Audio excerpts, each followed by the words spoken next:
that'll affect women and families who turn to IVF to have a baby. The unprecedented ruling tonight by Alabama's highest court, determining frozen embryos qualify as people. What this will now mean for women and their doctors in that state, and what could happen if other states follow suit. Here's ABC's Elizabeth Schulze tonight.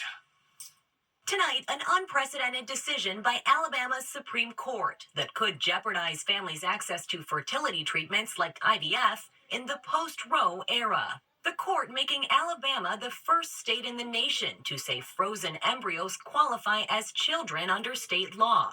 Its Chief Justice in a concurring opinion, citing the Bible. The decision means Alabama doctors like Mamie McLean could be held liable for wrongful death if they discard unused frozen embryos from IVF treatments. This ruling is so incomplete, and it leaves those of us who are sitting face to face with patients just with the inability to comment on what is safe and what is legal for them right now. 238,000 families in the U.S. undergo IVF every year, often freezing multiple embryos to increase their chances of a successful pregnancy.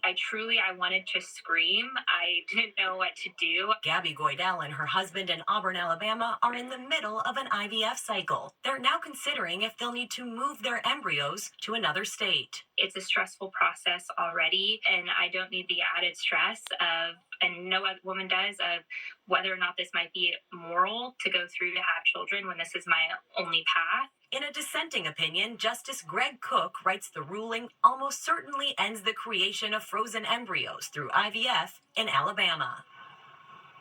This decision opens the door for other states to follow Alabama's lead as reproductive rights across the country have been restricted since the fall of Roe. David. Elizabeth Schulze with us from Washington. Elizabeth, thank you. Now to